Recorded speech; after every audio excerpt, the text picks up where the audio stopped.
Hello மக்களே, நம்ம miss எப்படி இருக்கிறீங்க? ரீசெண்டாக ஒரு ஃபங்க்ஷன் நடந்துச்சு. அதில் வந்து பார்த்திபன் அவர்கள் வந்து த்ரிஷா அவர்களை விமர்சித்து ஒரு வீடியோ போட்டார்.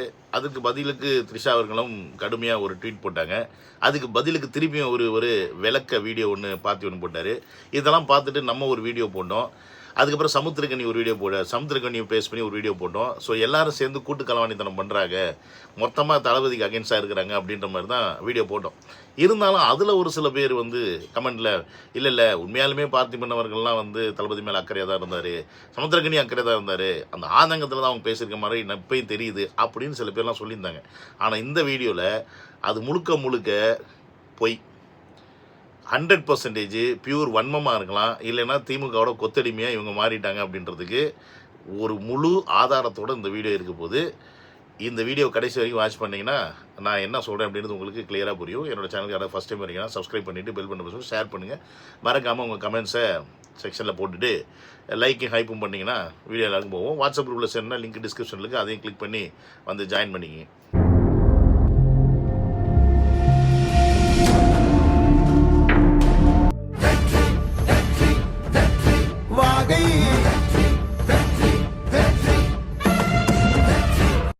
ஹலோ மக்களே, நம்ம எப்படி இருக்கீங்க? விஜய் டாக்ஸ் 2.0 அப்படின்னு இன்னொரு சேனல் ஆரம்பிச்சிருக்கேன்.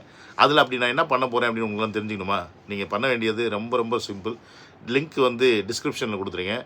அதை கிளிக் பண்ணி அந்த சேனலுக்குள்ளே வந்து நான் என்ன பண்ணுறேன் ஏது பண்ணுறேன்னு தெரிஞ்சுங்க. உங்களுக்கு அது பிடிச்சிச்சு அப்படின்னா லைக் பண்ணணும், ஷேர் பண்ணணும், அப்படியே சப்ஸ்கிரைபும் பண்ணிவிட்டு நோட்டிஃபிகேஷன் ஆன் பண்ணி வச்சுட்டு முடிஞ்ச அளவுக்கு எல்லாருக்கும் கொண்டு போய் சேருங்க. Welcome to Vijay talk, welcome to another video. மறக்காமல் நான் சொன்ன அந்த விஷயத்தை ஞாபகத்தில் வச்சு விஜய் டாக்ஸ் 2.0க்கு உங்கள் ஆதரவு கொடுங்க.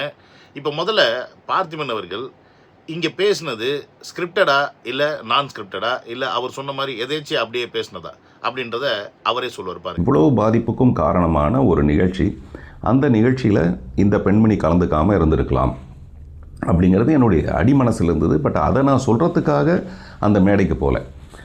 அந்த மேடைக்கு நான் எதுக்காக போனேன், அங்கே யாரெல்லாம் பேச இருந்தேன், ஏன்னா அது என்கிட்ட ப்ரீ பிளான்டு விஷயம், என் கையில் கொடுக்கப்பட்டது. அதை பற்றி நான் அடுத்த விஷயத்தில் சொல்கிறேன். இப்போ இங்கே வந்து அவரே ஒத்துக்கிட்டாரு, இது வந்து ஒரு ஸ்கிரிப்டடு, யார் யார் வரப்போகிறா, யார் யாரை வந்து என்ன பண்ண போகிறாங்க அப்படின்றத வந்து பிளான் பண்ணியாச்சு, அதுக்கேற்ற மாதிரி தான் நான் போய் அங்கே பேச போகிறேன் அப்படின்னு சொல்லிட்டு தான் இங்கே பார்த்திபன் அவர்கள் பதிவு பண்ணியிருக்காரு. ஸ்கிரிப்டட் தான், ஆனால் உண்மையாலுமே விஜய் அவர்களுடைய அரசியலை எதிர்த்து ஒரு ஸ்கிரிப்டட் பண்ணியிருக்காங்க. ப்ளஸ் இங்கே விஜய் அவர்களுக்கும் அண்ட் அஜித் அவர்களுக்கும் இருக்கக்கூடிய ஃபேன்ஸுக்குள்ளே ஒரு மன சண்டையை ஏற்படுத்தி விடுற மாதிரி ஒரு ஸ்கிரிப்ட் ஒன்று பண்ணியிருக்காரு. ப்ளஸ் இங்கே அஜித்தை தூக்கி வச்சு பேசி இங்கே தளபதி அவர்களையும் தூக்கி வச்சு பேசுகிற மாதிரி, ஆனால் அந்த இடத்துல தாழ்த்தி பேசியிருக்காரு. அதுதான் இந்த வீடியோவோட மொத்த கண்டென்ட். ரெண்டு பேருக்கு நம்ம தனித்தனியாக கவிதை சொன்னதெல்லாம் போக இப்போ ரெண்டு பேருக்கு சேர்த்து ரெண்டே வார்த்தையில் ஒரு கவிதை சொல்லலாம். சரி, ஹீரோ யாரு? அதுதான் கவிதை. ஹீரோ யாரு? யாரு ஹீரோ? வேற யாரு? நெல்சன் தான் ஹீரோ. இந்த மாதிரி ரெண்டு பெரிய சூப்பர் ஸ்டாரை வச்சு ஒருத்தர் படம் டைரக்ட் பண்றாருன்னா நிச்சயமா ஹீரோ வந்து அந்த படத்தோட டைரக்டர் தான். இப்போ இந்த வீடியோ பார்த்துருப்பீங்க. இதில் வந்து அவர் வந்து ரஜினி பக்கமும் பேச முடியாது, கமல் பக்கமும் பேச முடியாது. ஏன்னா ரெண்டு பேருமே டிஎம்கேக்கு. கமல்ஹாசன் டிஎம்கேல போய் சேர்ந்து ராஜ்யசபாவே ஆயிட்டாப்ல. ரஜினிகாந்த் அரசியலுக்கே வரலைனாலும் அன்னையிலேருந்து இன்னை வரைக்கும் அவர் டிஎம்கேயோட கைகூலி தான். அப்பத்துலேருந்து அரசியலில் டிஎம்கே ஜெயிக்கணும்னா இவர் தான் வந்து வாயை வச்சுட்டு சும்மா இருக்க மாட்டோம், வாய்ஸை விட்டு தேவையில்லாத வேலையை பார்த்து விட்ற ஒரு ஆள் நம்ம ரஜினிகாந்த் அவர்கள். ஸோ ரெண்டு பேரையுமே வந்து அங்கே குறை சொல்ல முடியாதுன்றனால, இதில் யார் மெயின் ஹீரோன்லாம் சொல்ல முடியாதனால பொதுவாக நெல்சனை வந்து ஹீரோன்னு சொல்லிட்டு ரொம்ப சேஃபாக பார்த்திபன் இந்த இடத்துல ஒரு ப்ளே பண்ணார். எதுக்காக? அந்த இடத்துல அவருக்கும் ஆப்பு வந்துடக்கூடாதுன்னு. ஸோ அப்போ இவ்வளோ அளவுக்கு அவருக்கு தெரியுது எங்கே எதை பேசணும், யார் முன்னாடி எதை பேசணும் அப்படின்றது அவருக்கு புரிதல் இருக்குது அப்படின்றதுக்காக தான் இந்த கிளிப்பு. AK-47ங்கிறது தானியங்கி ஒரு ரஷ்ய துப்பாக்கி. ஆனால் AK-54ங்கிறது தானியங்க ரசிகர்களை பயன்படுத்தாத ஒரு பீரங்கி.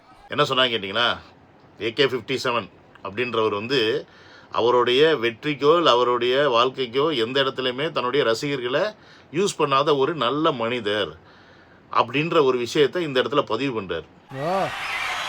தேர்தல் ஆணையத்துக்கு போய் வாங்குற ஒரு விசிலை விட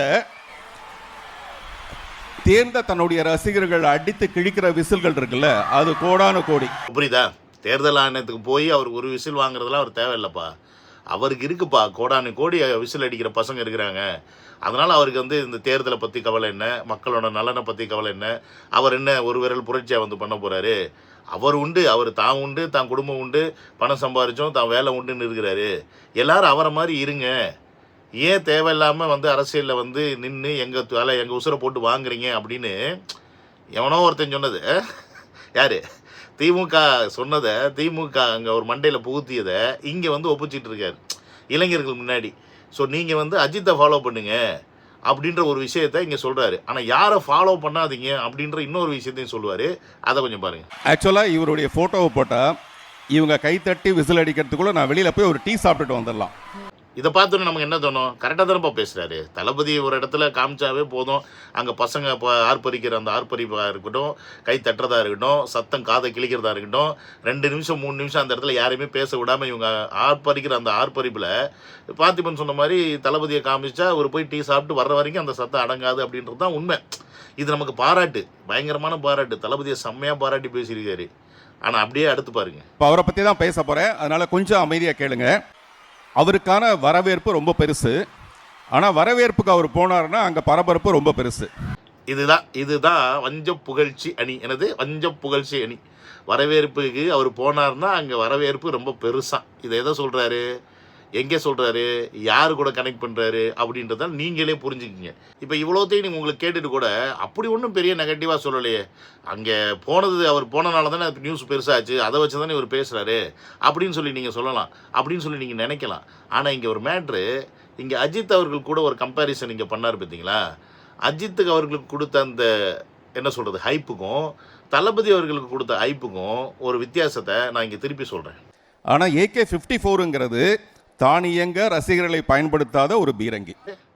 அஜித் அவர்கள் தன்னுடைய சுயநலத்திற்காக ரசிகர்களை பயன்படுத்தாதவர் அப்படின்ற ஒரு விஷயத்த சொல்கிறார். ஆனால் இங்கே நான் ஒரு சில விஷயத்தை இங்கே பதிவு பண்ணி தான் ஆகணும். ஏன்னா நான் இங்கே துபாயில் தான் இருக்கிறேன். இங்கே துபாயில் தான் ஏரோட்ராமா இருக்குது. இங்கே துபாயில் தான் அவர் கார் ஓட்டுறாரு. அப்போ இங்கே துபாயில் என்ன நடக்குது, ஏது நடக்குது அப்படின்றது எனக்கு தான் தெரியும். அந்த ஏரோட்ராமுக்கு ஃபஸ்ட்டு அஜித் அவர்கள் கார் ஓட்டு போனப்போ எல்லாருக்கும் ஃப்ரீ என்ட்ரி, யார் வேணால் போய் பார்க்கலான்னாங்க. அப்போ தான் கிட்டத்தட்ட ஒரு 50,000 பேர் 60,000 போய் பயங்கரமான ஒரு ஹைப்பு கிடச்சிது. யாருப்பா இவர், எங்கேருந்துப்பா வந்திருக்காரு, இவருக்கு என்னப்பா இவ்வளோ ஃபேன்ஸ் அப்படின்னு சொல்லிட்டு அதுக்கப்புறமா தான் இவர் இந்தியாவில் தமிழ்நாடுன்ற ஒரு நாடு இருக்குது, அந்த நாட்டில் வந்து இவர் மிகப்பெரிய ஸ்டாராக இருக்கார். அங்கே கிட்டத்தட்ட 100-150 கோடி ரூபா சம்பளம் வாங்குற ஒரு ஸ்டாரு. அந்த ஸ்டாரை வச்சு தான் ஸ்டார் ஓட்டுறாரு, இந்த கார் ஓட்டுறாரு இந்த ஸ்டாரு அப்படின்றது எல்லாருக்குமே அப்போ தான் தெரிய வந்தது. ஸோ இது ஃபஸ்ட்டு. அதுக்கப்புறமா இந்த வருஷம் ஏரோட்ராமில் இதே மாதிரி ஒரு ஃபங்க்ஷன் நடக்குது. அப்போ இங்கே என்ன பண்ணாங்க, யாருக்கும் ஃப்ரீ டிக்கெட்லாம் கிடையாது. அங்கே ரேஸை பார்க்க போகணும் அப்படின்னா நம்ம ஊர் காசுக்கு குறைஞ்சது 2,500 டிக்கெட் எடுத்து உள்ளே போகணும். இது அதுக்கப்புறமா ஒரு சிஸ்டம் பண்ணாங்க. என்ன தெரியுமா, அஜித் அவர்கள் கூட ஃபோட்டோ எடுத்துக்கணும்னா அதுக்கு ஒரு பேமெண்ட்டு. ஃபோட்டோனா எப்படி, அவர் கூட கார் பக்கத்தில் நின்று ஃபோட்டோ எடுக்கிறதுக்கு ஒரு பேமெண்ட்டு, அவர் கூட காரில் ஒரு ரைடு போயிட்டு வர்றதுக்கு 3,500 திராம்ஸ், கிட்டத்தட்ட 75,000 நம்ம ஊர் காசுக்கு. 75,000 80,000 வந்துருப்பேன். 80,000 நீங்கள் கொடுத்தீங்க அப்படின்னா அஜித் அவர்கள் கூட காரில் உட்காந்து நீங்கள் ஒரு ரவுண்டு போயிட்டு வரலாம். இப்போ இதெல்லாம் வந்து என்னன்னு பார்த்தீங்கன்னா, அஜித் அவர்கள் தன்னுடைய ரசிகர்களை பயன்படுத்தலை, அவர் தன்னுடைய ஃபேமை பயன்படுத்தலை. அவர் தானாக எங்கேருந்தோ வந்தார், தானாக இங்கே வந்து கார் ஓட்ட வந்தார். அதனால் இப்போ அவருக்கு இவ்வளோ பெரிய ரசிகர்கள் வந்தாங்க. இந்த ரசிகர்கள் வந்து அவர் வந்து ஃப்ரீயாகவே வந்து ஃபோட்டோ எடுக்கிறாரு, ஃப்ரீயாகவே காரில் வச்சுட்டு சுற்றுறாரு. அவர் தன்னுடைய ரசிகர்களை பயன்படுத்தவே இல்லை எங்கேயுமே. ஏன்னா அவர் ரொம்ப நல்லவர். தேர்தல் ஆணையத்துக்கு போய் வாங்குற ஒரு விசிலை விட தேர்ந்த தன்னுடைய ரசிகர்கள் அடித்து கிழிக்கிற விசில்கள் இருக்குல்ல, அது கோடான கோடி. ரொம்ப முக்கியமான விஷயம். ஏன்னா நீங்கள் இவர் விஜய் என்ன தான் வந்து அரசியலுக்கு வந்து ஒரு தேர்தல் ஆணையத்தில் போய் நீங்கள் இந்த ஒரு விசில் வாங்குறதுக்கு தானே நீங்கள் இவ்வளோ மெனக்கிடுறீங்க, ஒரு ஓட்டு வாங்குறதுக்கு. அதுக்கு தானே உங்கள் ரசிகர்கள்லாம் நீங்கள் வந்து பிரெயின் வாஷ் பண்ணி இந்த அரசியல் களத்தில் இறக்கி விட்டு இப்போ இவங்களுடைய இந்த படைபலத்தோடு நீங்கள் அரசியல் களத்தில் தெம்பாக இருக்கிறீங்க. இதெல்லாம் மேட்ரு கிடையாது. இதை விட பயங்கரமாக விசிலை வச்சுருக்க அஜித் தான் வந்து பெரிய ஆள் அப்படின்னு இந்த இடத்துல இன்டைரக்டாக நம்ம மண்டையில் பூத்துற மாதிரி பார்த்திபன் பேசுகிறாப்புல. விச் மீன்ஸ் நீங்கள் எல்லாம் வந்து சும்மா அரசியல்வாதி பின்னாடி போகாதீங்களா. இந்த மாதிரி ஒருத்தர் தங்கமான ஒருத்தர் இருக்கிறாரு, அவர் வந்து ரசிகர்களை சுயநலத்துக்காக பயனே படுத்த மாட்டார். அவர் பின்னாடி போங்க, இவர் பின்னாடி ஏன் போய் நாசமாக போகிறீங்க அப்படின்னு நம்ம பார்த்திபன் அவர்கள் நம்மளை பார்த்து கேட்குற மாதிரியே இருக்குது. உண்மையாலுமே பார்த்திபன் அவர்களுக்கு விஜய் மேலே அன்பு அக்கறை, அவர் அரசியலுக்கு வந்ததை அவர் முழுசாக ஆதரிக்கிறார் அப்படின்னா, இங்கே அஜித் அவர்களுக்கு ஒன்று சொன்னார்ல, அவர் வந்து ஒரு விசிலுக்காக இயங்குறவர் இல்லை, தேர்தல் ஆணையத்தில் போய் ஒரு விசிலுக்காக இயங்குறவர் இல்லை, ஆனால் அவருக்கு பல கோடி விசில்கள் இங்கே அடிச்சுக்கிட்டு தான் இருக்காங்க அப்படின்னு பெருமையாக அஜித் அவர்கள் பேசினார். அதே விசில் கம்பேரிசனை இங்கே தளபதியும் பெருமையாக ஏற்றுற மாதிரி அவர் பேசணும்னு நினச்சிருந்தா அவர் வாயிலிருந்து ஏகப்பட்ட கவிதைகளை அப்படி கொட்ட முடியும். நான் ஒரு சாம்பிள் காட்டுறேன் பாருங்க. தளபதியோட ஃபோட்டோவை பின்னாடி போட்டதுக்கு அப்புறமா பார்த்திபன் வந்து ஒன்று சொன்னார்ல, இவருக்கு அடிக்கிற விசிலுக்கு நாங்கள் வெளில போய் டீ குடிச்சிட்டு வந்துடலாம், அவ்வளோ தூரம் அடிப்பாங்கன்னு. இதையே அவர் தளபதி பெருமையாக பேசணும்னா எப்படி சொல்லியிருப்பா தெரியுமா? இவர் பேர் சொன்னால் விசிலு பறக்கும், ஆனால் அந்த விசிலு சத்தத்தில் தான் வர எலெக்ஷன் தெரிக்கும் இப்படின்னு சொல்லியிருக்கலாம். இவர் ரசிகர்களுக்கு பேர் விசில் அடிச்சாங்க குஞ்சுகள் அடிக்கிற விசில்ல பல பேருக்கு அதிருது நெஞ்சு இப்படியும் சொல்லியிருக்கலாம். அவர் ஒரு விசில் இல்லாத புரட்சி. யாரு? அஜித்தை நீங்க சொல்லிருக்கலாம், அவர் ஒரு விசில் இல்லாத புரட்சி, ஆனா 2026 இந்த விசில் ஏற்படுத்தும் ஒரு விரல் புரட்சி இப்படியும் பேசியிருக்கலாம் பார்த்திபன். ஏன் பேசல? ஏன்னா வராது. அவருக்கான வரவேற்பு ரொம்ப பெருசு, ஆனால் வரவேற்புக்கு அவர் போனாருன்னா அங்கே பரபரப்பு ரொம்ப பெருசு. இதை இப்படி பேசியிருக்கலாம்ல. இப்போ இந்த இடத்துல இன்னொன்று சொன்னார்ல, அவருக்கான வரவேற்பு ரொம்ப பெருசு, ஆனால் வரவேற்புக்கு அவர் போனால் அது ரொம்ப பரபரப்பாகும் நியூஸு அப்படின்னார்ல. அதுக்கு பதிலாக இப்படி பாராட்டி பேசியிருக்கலாமே, அவருக்கான வரவேற்பு ரொம்ப பெருசு, ஆனால் அவர் வந்ததுனால பல பெருசுங்களுக்கு ஆயிடுச்சு வெறுப்பு இப்படின்னு பேசியிருக்கலாம். அவருக்கான வரவேற்பு ரொம்ப பெருசு, இதை இப்போ விட்டா தமிழ்நாடு ஆயிடும் தரிசு இப்படியும் சொல்லியிருக்கலாம். அவருக்கான வரவேற்பு ரொம்ப பெருசு, இளைஞர்களுக்கு இந்த அரசியல் புதுசு இப்படியும் சொல்லியிருக்கலாம். அவருக்கான வரவேற்பு ரொம்ப பெருசு, இங்கே இருக்க பொலிட்டீஷியனுக்கெல்லாம் இந்த அரசியல் புதுசு இப்படியும் சொல்லியிருக்கலாம். இன்னும் கொஞ்சம் எழுதியிருக்கேன், அதையும் வழி கேடுங்க. அவருக்கான வரவேற்பு ரொம்ப பெருசு, இவருனால மக்களுக்கு புரியுது தமிழ்நாட்டில் நடக்குது ஒரு செயல்படாத அரசு. அவருக்கான வரவேற்பு ரொம்ப பெருசு, அவர் மீடியாவே சந்திக்கலைன்னா கூட மக்களிடம் இருக்கு அவருக்கு குறையாத மவுசு இப்படியும் சொல்லியிருக்கலாமே பார்த்திபன்.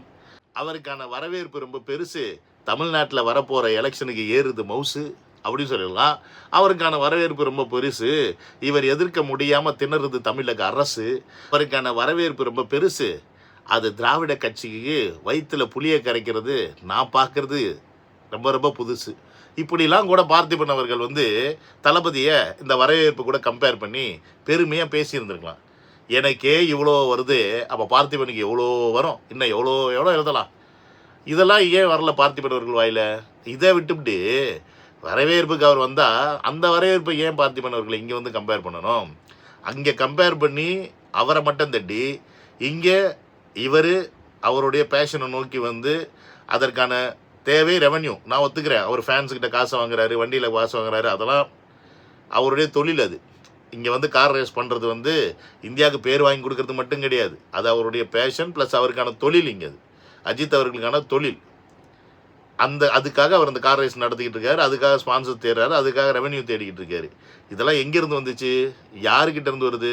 ரசிகர்கள் அப்படின்ற ஒரு கூட்டத்தை அவர் சம்பாரிச்சு வச்சிருக்கனால இன்றைக்கி அவர் எங்கே வந்தாலும் எங்கே போனாலும் அவருக்கான அந்த மவுசு கிடைக்குது. அவர் தன்னுடைய ரசிகர்களை தன்னுடைய பேஷனை நோக்கி அதற்கான தேவையை நோக்கி அவர்களிடத்துலேருந்து முடிஞ்சால் காசை வாங்குறாரு, முடியலைனாலும் எல்லா இடத்துலையும் காசு தான், தேட்டரில் காசு, இங்கே வண்டியில் காசு, எல்லாட்டையும் காசு தான் வாங்குறாரு. அவருடைய தொழிலை வளர்க்கறதுக்கு அவர் ரொம்ப நல்லவர், அஜித் அவர்கள் ரொம்ப நல்லவர். ஆனால் இங்கே தன்னுடைய அரசியல் தேவைக்காக தான் சிஎம் ஆகணுன்ற அந்த ஆசைக்காக இங்கே இருக்க இளைஞர்களெல்லாம் அரசியலில் கொண்டு வந்து அவங்கள அவஸ்தைப்படுத்துகிறாரு அப்படின்ற மாதிரி தான் இங்கே எல்லாரும் பேசி தெரியுறாங்க. உண்மையாலுமே இங்கே அவர் அரசியலுக்கு வந்தனால தான் இன்றைக்கி அரசியல்னா என்ன அப்படின்னு தமிழ்நாட்டில் இருக்க மக்களுக்கும் தெரியுது, தமிழ்நாட்டில் இருக்க இளைஞர்களுக்கும் தெரியுது, தமிழ்நாட்டில் இருக்க இனி வரப்போகிற யங் ஜென்ரேஷனுக்கும் புரியுது. நீங்கள் என்னெல்லாம் கொள்ளையடிச்சு வச்சுருக்கீங்க, எப்படிலாம் தமிழ்நாடை சூறடிச்சு வச்சுருக்கீங்க, இலவசன்ற பேரில் கொடுத்து எப்படிலாம் நாடை நாசம் பண்ணி வச்சுருக்கீங்க. ஆனால் அந்த இலவசத்தை சும்மா கொடுத்துவிட்டு நீங்கள் கொள்ளையடிக்கிறது மக்களுக்கு புரியாத வகையில் நீங்கள் ஒரு ஆட்சியை பண்ணிக்கிட்டு இருக்கீங்கன்றத இன்றைக்கி புட்டு ஒருத்தர் இடத்துலையும் வச்சுக்கிட்டு இருக்கிறது தளபதி அப்படின்றவர். ஸோ தன்னுடைய ரசிகர்களை அவர் ஒரு ஓட்டுக்காக யூஸ் பண்ணலை பார்த்திபன் அவர்களே. ஒவ்வொரு ஓட்டும் எவ்வளோ முக்கியம், அது உனக்கான ஓட்டு, உன்னோட உரிமை, உன்னுடைய தேவை, அதுக்கு தான் நீ ஒருத்தனை எலெக்ட் பண்ணுற அப்படின்னு ஒவ்வொரு இளைஞருக்கும் ஒவ்வொரு மக்களுக்கும் புரிய வச்சுக்கிட்டு இருக்க ஒரு உன்னத தலைவன் தான் தளபதி விஜய் அவர்கள். அதை நீங்கள் மக்கள்கிட்ட எடுத்து சொல்லாமல் எங்கேயோ நடக்கிற ஒரு விஷயத்தை எடுத்துகிட்டு வந்து கோத்து விட்டு இப்படிலாம் பண்ணுறீங்களே, இதுக்கு பேர் என்ன தெரியுமா? இப்போ நான் சொன்னது உங்களுக்கு புரிஞ்சிருக்குன்னு நான் நம்புகிறேன் மக்களே. 100% இது வன்மமா இல்லை திமுக ஏவி விட்ட பொம்மையா அதெல்லாம் நமக்கு தெரியாது.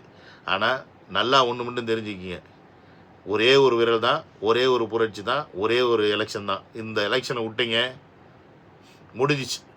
ஸ்டாலின் சொல்லுவார் கத்தம் கத்தம்னு. இப்போ ரீசெண்டாக பயங்கரமாக ட்ரெண்ட் ஆக்கி விட்டாங்க எல்லா இடத்துலையும் இப்படின்றாரு. அவர் என்ன சொல்கிறாரு, நீங்கள் வந்து திமுகவை ஜெயிக்க வச்சிங்க, தமிழ்நாடு கதம் கதம் கதம்ன்றாரு. உங்கள் கையில் தான் இருக்குது. Bye, take care.